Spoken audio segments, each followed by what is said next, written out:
Okay, so we're going to do the AP US History Period 7 test review. You're up to date on your reading and you're ready to go for the test tomorrow on Friday, the 15th of March. So we'll start with the review right now. You have the handout, and we'll just get into the progressive movement and party. Remember, the progressives are the ones who kind of came after the Populist Party, and the Populist Party was more for farmers and agriculture, agrarian society, probably lower working class. But the progressive movement was reform minded. They were middle class, educated. They called for stronger government actions. They were bringing light to social issues, economic inequality, environmental issues.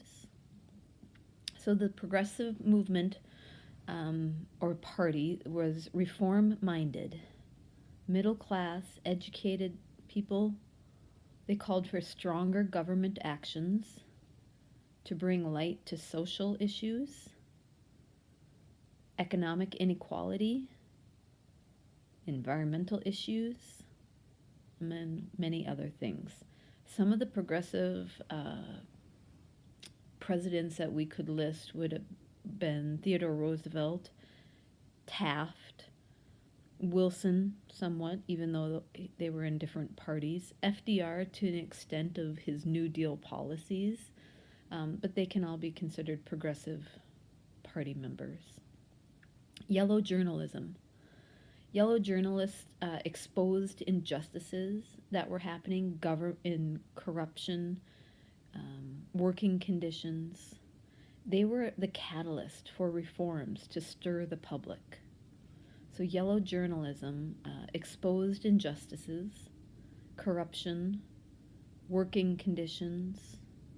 They were a catalyst for reforms to stir the public. These are William Randolph Hearst and Upton Sinclair, and the ones who really brought light to what was truly going on, the muckrakers, as Theodore Roosevelt called them. So some of the reforms of the progressive movement, they created settlement houses, think of like the Hull House and Jane Addams, government programs, especially under Roosevelt, to help the unemployed, uninsured, and immigrants. So they created settlement houses and government programs, especially under Roosevelt, to help unemployed, uninsured, immigrants, some of those poor people who were maybe down on their luck or because of certain factors were excluded from the rights and privileges. We could call the Harlem Renaissance part of the progressive movement. This was after the Great Migration. It was a social artistic explosion in New York. So the Harlem Renaissance was a social and artistic explosion in New York's Harlem district, especially after the Great Migration. Remember, the Great Migration, which we'll talk about in a second, was that mass movement of Black Americans out of the South to the industrial North, and many of them settled in Harlem.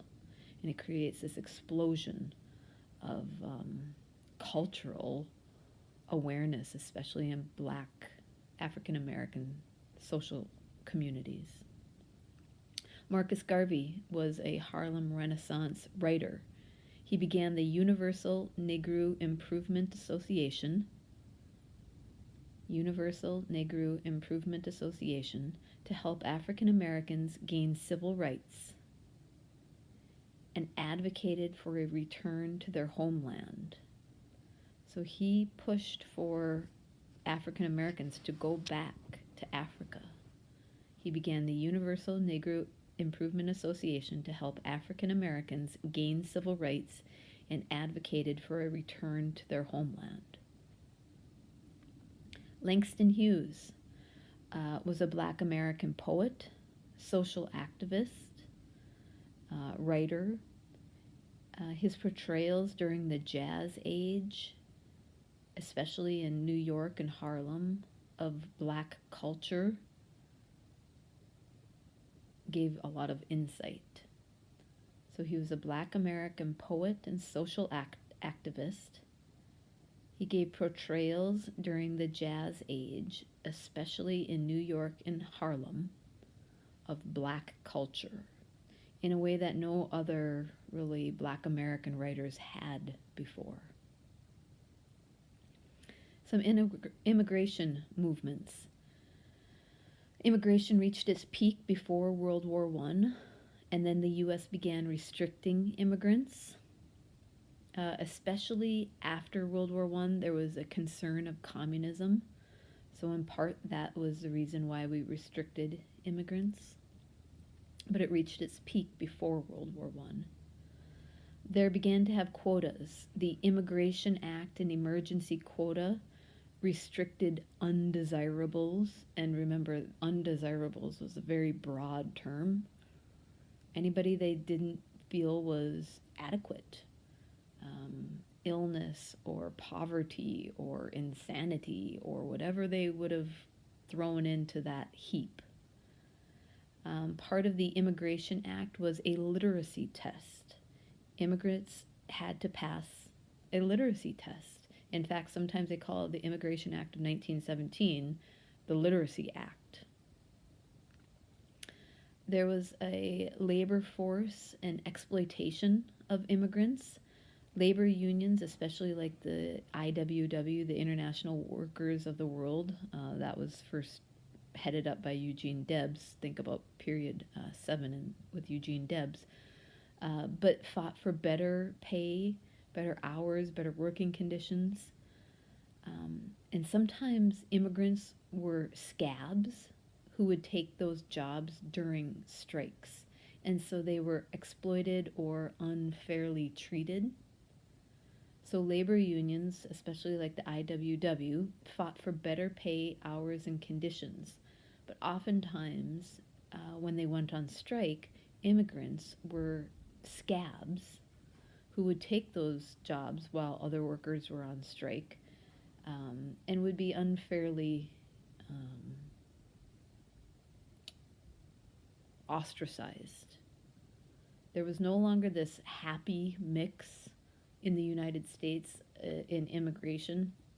And of course, we remember ideas like nativism, but for a while, it seemed, especially with the influx of immigration in period 6 in the late 1800s, it was not so much the us versus them mentality.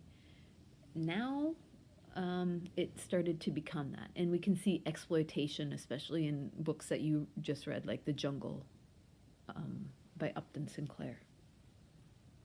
The rise of cities and settlement houses happens with the immigration movements. This is a continuation. We've looked at the explosion of city growth and populations, and even settlement houses, which we talked about in period 6 as well. But progressive measures helped immigrants. They established these progressive houses to help educate, childcare, to get employment, to learn how to be employed. Imperialism and expansionism. So imperialism, this is when colonial territory came under dominant nations, usually through military force or diplomacy sometimes, or economic motives.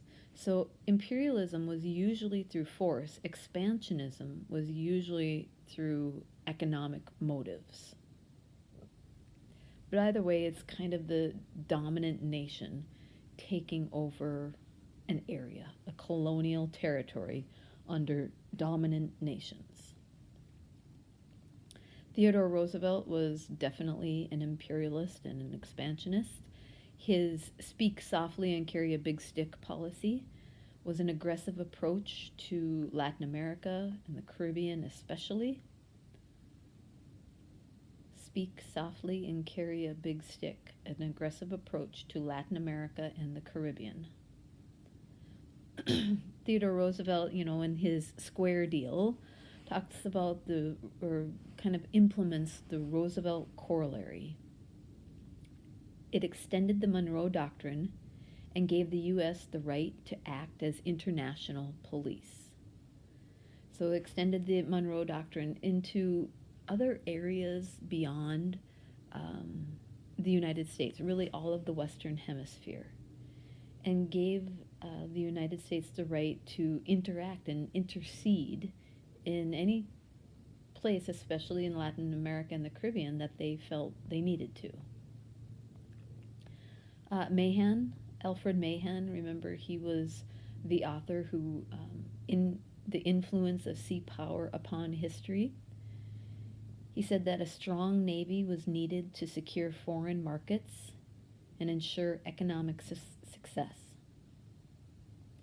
So he wrote the book, The Influence of Sea Power Upon History, in which he advocates a strong navy was needed to secure foreign markets and economic success.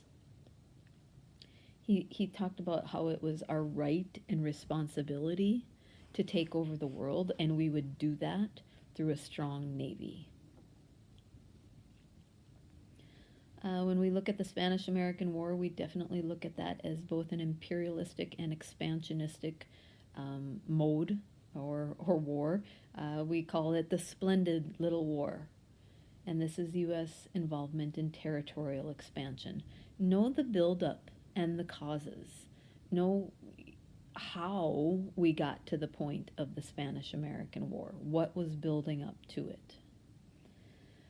Cuba, the Philippines, Guam, Hawaii, Puerto Rico, that is not the complete list, but it is some that I want you to be aware of. In all of those, the United States had some degree of control, but depending on which country we were talking about, or which nation or territory we were talking about, the Constitution didn't always follow the flag. So in some cases they became states, and in some cases they became U.S. controlled territories. In some areas we forced them to allow our control for a certain period of time. So, for instance, in Cuba, Theodore Roosevelt led that charge against Spanish forces. We signed the Platt Amendment, which forced Cuba to accept U.S. intervention. Even yet today, we have the force at Guantanamo Bay. The Philippines. They first fought Spain to gain their freedom, and then they did, and then they had to fight the United States to gain their freedom. Aguinaldo was a Filipino nationalist who fought hard to show their independence and gain their control and their right to exercise control over themselves. They could not become a state. Guam was a U.S. held controlled territory. It could not become a state. Hawaii, we saw that video, the U.S. annexed Hawaii and overthrew the Queen. It did become a state later on. Puerto Rico was a U.S. held control. All right, World War I. Wilson's moral diplomacy.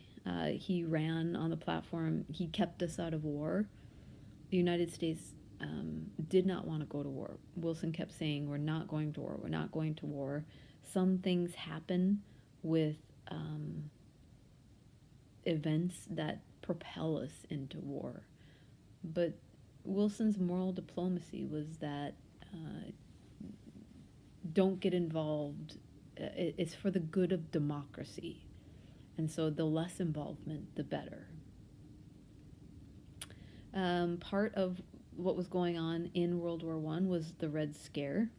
There's this threat of communism that prompted the deportations and arrests of many people, especially after the Russian Revolution. We saw that lots of people were being rounded up unfairly. Part of World War I was Wilson's 14 points in the Treaty of Versailles. To end the war, Wilson wanted a just peace. The points were ignored or criticized because the Allied powers wanted retribution, especially Britain and France. They wanted to make Germany pay. So many of Wilson's 14 points were ignored or criticized.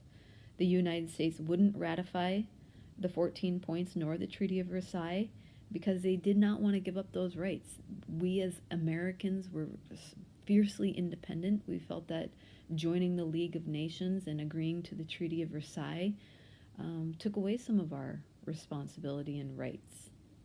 Part of those who led the charge against the Treaty of Versailles was Henry Cabot Lodge. He was a Massachusetts senator who opposed Wilson. He pushed Congress to reject the Treaty of Versailles and the League of Nations. So Henry Cabot Lodge was a Massachusetts senator who opposed Wilson. He pushed for Congress to reject the Treaty of Versailles and the League of Nations. Please be familiar with Wilson's 14 points. I posted that on Haiku.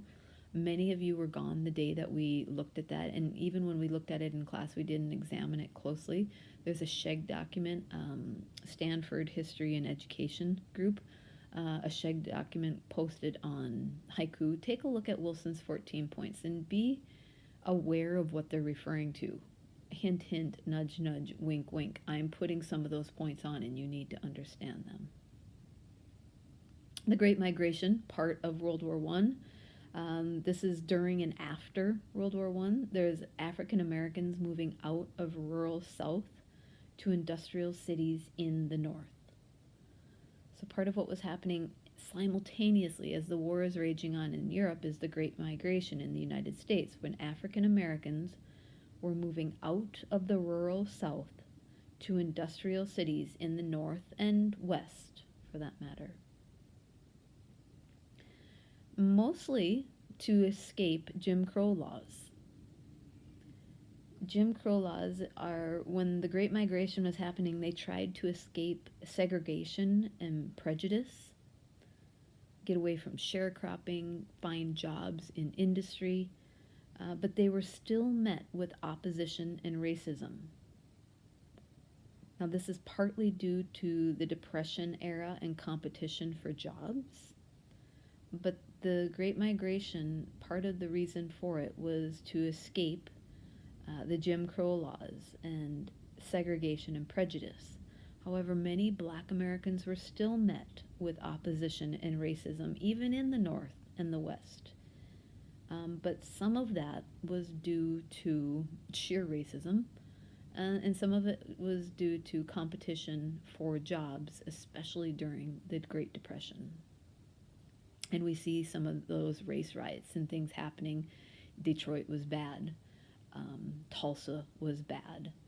We see race riots happening, especially in the summer of 1919, after the war had ended, which makes sense. Soldiers are coming home. They want jobs back. Women now are expected to leave the workplace, but men aren't. Well, if black men have a job in industry, many of the soldiers were not black. They did not yet have integrated services in the military.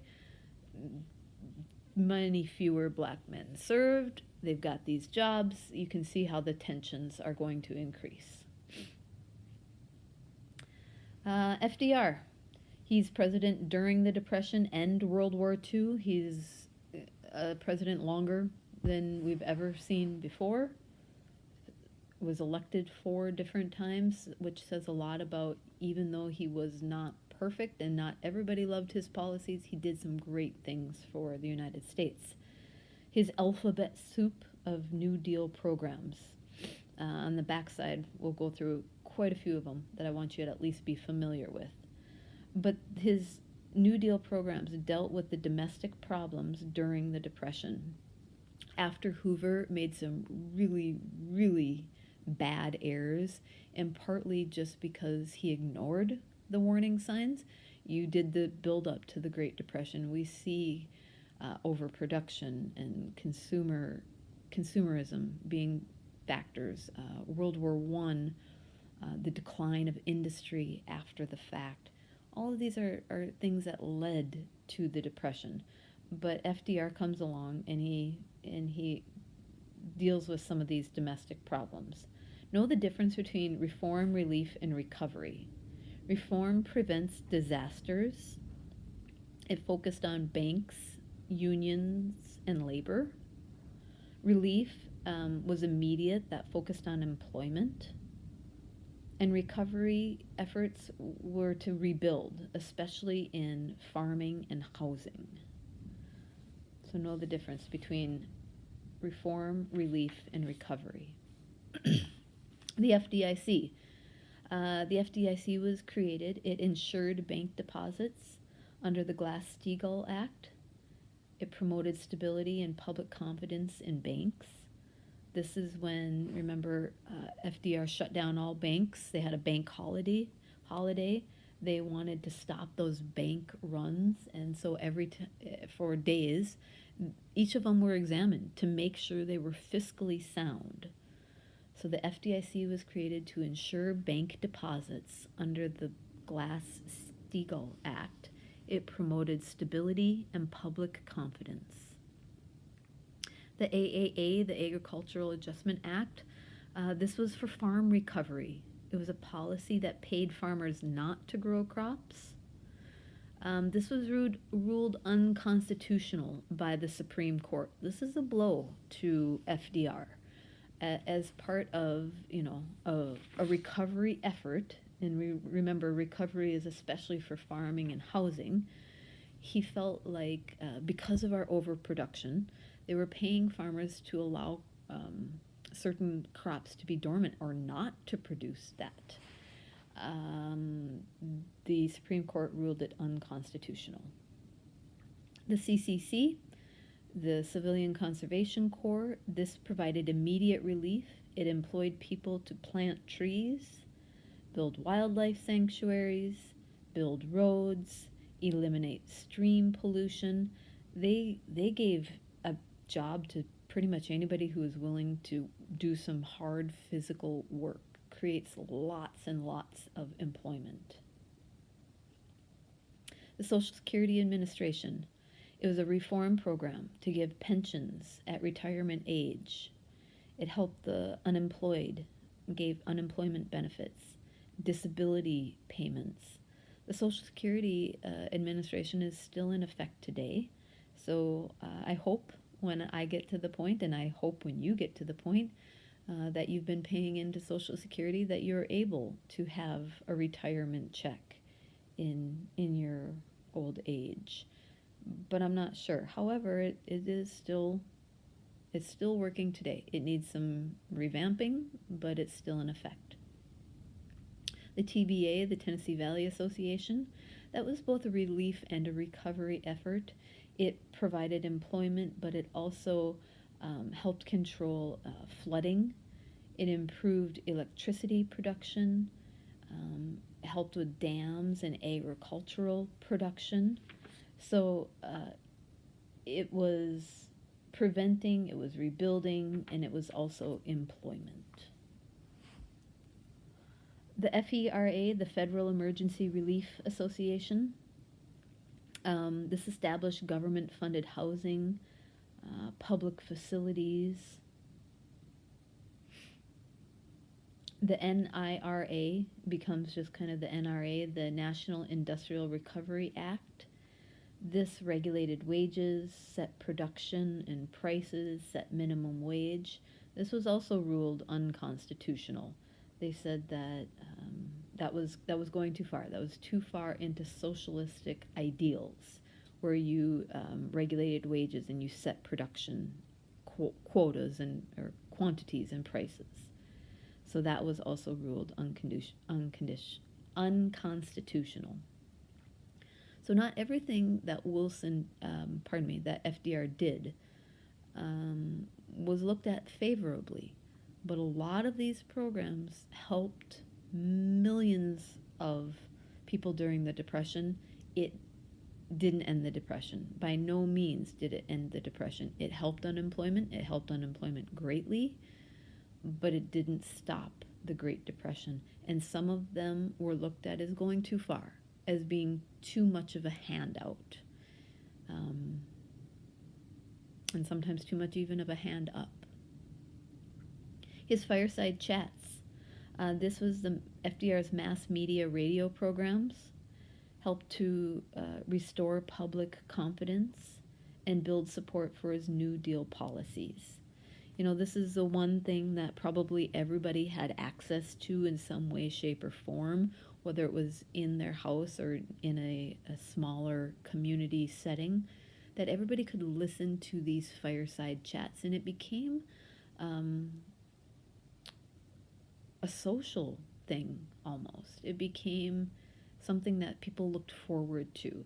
And FDR was reassuring. He was comforting. It was good to know that he was doing something to help you.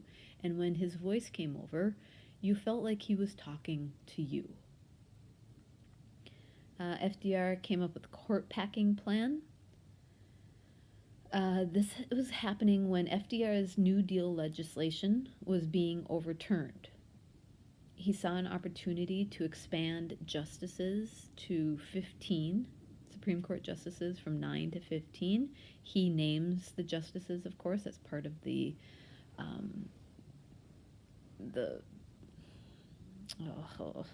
I need your help. Balance. Montesquieu, help me out. I'm having a brain lapse. Anyway, FDR gets to name the Supreme Court judges to give him a favorable ruling on his policies. Now, he has some kind of legitimate justification for doing it. The Supreme Court justices were getting older, looking at retirement age, and he wanted to expand it. Of course, in hindsight, we know that he wanted just as an opportunity to help pass his New Deal legislation. Maybe not even hindsight, because that didn't work. They did not allow the Supreme Court to be expanded to 15 justices. Schneck versus the United States. I think I only want you to know a couple of court cases, and this is one of them. This is when a socialist, a guy who was a confirmed socialist, was passing out anti-war material. This is during World War I. He was arrested, and the Supreme Court upheld a rule that his speech presented a clear and present danger during time of war. So we know that probably when we looked at that, in most times he would have been allowed to have that free speech. But the Supreme Court declared that in the time of war, during World War I, when he's handing out this anti-war material, and we have a draft enacted in World War I, it's presenting a clear and present danger. And so we can, think back of the Alien and Sedition Acts. These are coming to light again, even 100 years later. More than 100 years later. World War II. So this is after the Great Depression. The United States was propelled into war December 7th, 1941. This is because of the bombing of Pearl Harbor. But I definitely want you to know, and we'll talk about this again, it's World War II that gets the United States out of the Great Depression. After we have the surprise attack on Pearl Harbor, very quickly we begin a process of Japanese internment. Because of a fear and necessity in military areas, Japanese American citizens were interred in holding camps. Because of fear and necessity in military areas, Japanese American citizens were interred in holding camps. And what's interesting is that necessary in military areas, pretty much all of the American West was considered a military area because of its proximity to Japan. So Executive Order 9066 was signed, saying that Japanese internment was allowed, any heritage, and there was a man named Fred Korematsu He defied the order, the executive order. He was brought to court, went all the way up to the Supreme Court, and the Supreme Court upheld the law that people could be relocated to camps regardless of their citizenship. So Korematsu versus the United States was a Supreme Court ruling that upheld the law that people could be relocated to camps regardless of their citizenship or ancestry. And that's referring to the Japanese internment Executive Order 9066. Women's role in employment in World War II. The home front workforce provided more than the Axis nations combined, produced more, than the Axis nations combined. And women were very much responsible for a large share of that. However, unlike World War I, when women were involved in war production and material, women stayed in employment after World War II. In World War I, they did not. In World War II, we see that women continued in the workforce. We've got the rise of suburbia and things that we'll talk about in period 8 after that. But this is a change from World War I to World War II. We see people like Rosie the Riveter. Of course, she's a fictional character and a piece of propaganda. But it was to portray women as a fighting force doing their part in the war effort. Rosie the Riveter was propaganda to portray women as a fighting force doing their part in the war effort. And so World War II ends the Great Depression. New Deal legislation wasn't enough to do it. World War II production of war material began a long period of economic regrowth after the Depression and World War II. And we see that that's what pulled the United States out of war. So I'm going to show you this front side and back side right now. Be ready for the test tomorrow.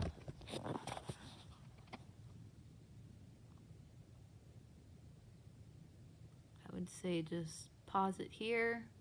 Make sure you have everything I have written down.